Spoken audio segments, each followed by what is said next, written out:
Lahat ng anak ni Kiray. Ilang minuto pa lang ang nakakalipas ay pinaghahanap na ni Kiray yung mga anak niya. Kinuha namin ang ngipin ni Mami Kaylum para gawing kwintas. Nung isinuot namin kay Bukoykoy ay ganito na ang naging reaksyon niya. Ngayon nga ay umalis kami lahat kasama si Kiray at yung mga anak niya. Hindi mapakali dyan si Kiray dahil nga ikasama pati yung mga anak niya. Buti na lang hindi malikot sa biyahe yung mga anak niya at hindi din umiiyak. Lahat sila ay sumisiksik sa nanay dahil eto nga ay first time nilang bumiyahe. Hindi na talaga mapakali nito si Kiray at para bang gusto niya na magtanong sa amin kung saan ba pupunta. Andito na nga kami at ang una nga bumaba ng sasakyan etong si Burikok. Kinakabahan na yung nanay kung saan ba dadalhin yung anak niya. Sabi ko nga kay Burikok check niya muna kung may tao bago niya ibaba yung mga anak ni Kiray. At ang una nga kinuha ni Burikok etong si Nognog. Sobrang tahimik lang ni Nognog at hindi talaga nagkukulit. May inaantay silang dalawa dyan bago sila pumasok. Pagkatapos nga ni Nognog biglang sumilip sa akin sa bintana. Para ba sinasabi niya na hindi siya umiyak at behave lang siya. Para lang daw kagat ng langgam. Pagkatapos nga ni Nognog kinuha ulit ni Burikok yung isa pang anak ni Kiray. Dito na nag-alala ng sobra yung nanay. Hinanap niya na yung mga anak niya at sumisilip pa sa may bintana. Tinatawag ko siya nito pero hindi na talaga siya mapakali. Ngayon pala na saglit lang kinuha yung mga anak niya nag-aalala na siya. Papaano pa kaya kung may mga bago ng fur parent yung mga anak niya? Ang sunod naman kinuha ni Burikok etong si Dudon. Habang binibidyohan ko dito si Burikok tumawid na pala si Kiray dito sa may unahan. Dito lang siya kumalma nung nakita niya na yung mga anak niya at sinusoli naman agad ni Burikok. Ang sunod naman kinuha ni Burikok yung dalawang babae. Grabe ang pag-aalala ni Kiray. Konting minuto lang na hindi niya makita yung mga anak niya ganito na ang nagiging reaction niya. Grabe sa sobrang focus namin dati kay Mami Kaylum hindi na namin namamalaya na ganito na pala kalalaki ang mga anak ni Kiray. Dati nga ganito lang sila kaliliit. Nagsisiksikan sila dalawa dyan dahil naguunahan sila sa may sulok. Halos 2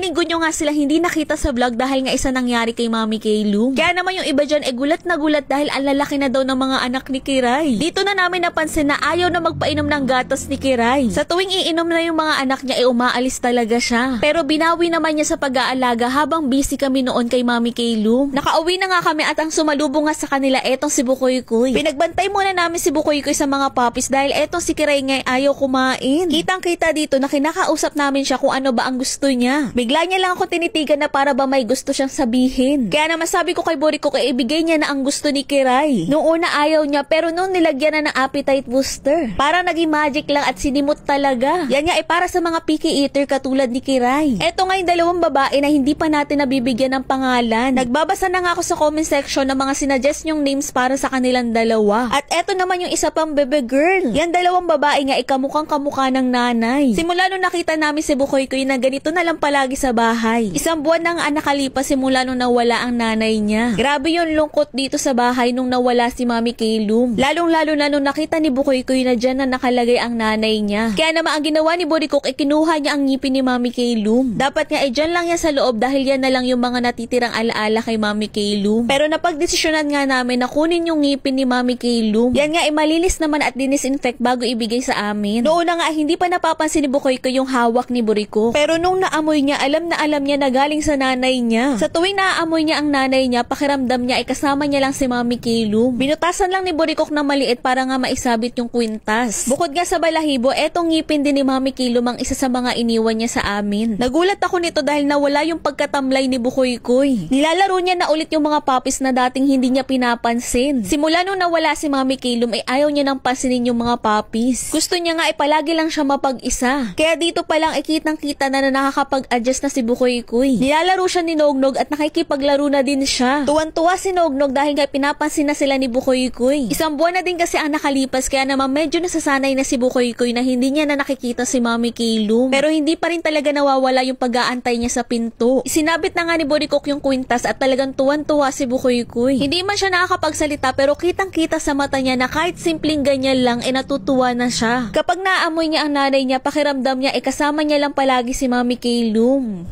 Umalis lahat ng anak ni Kiray.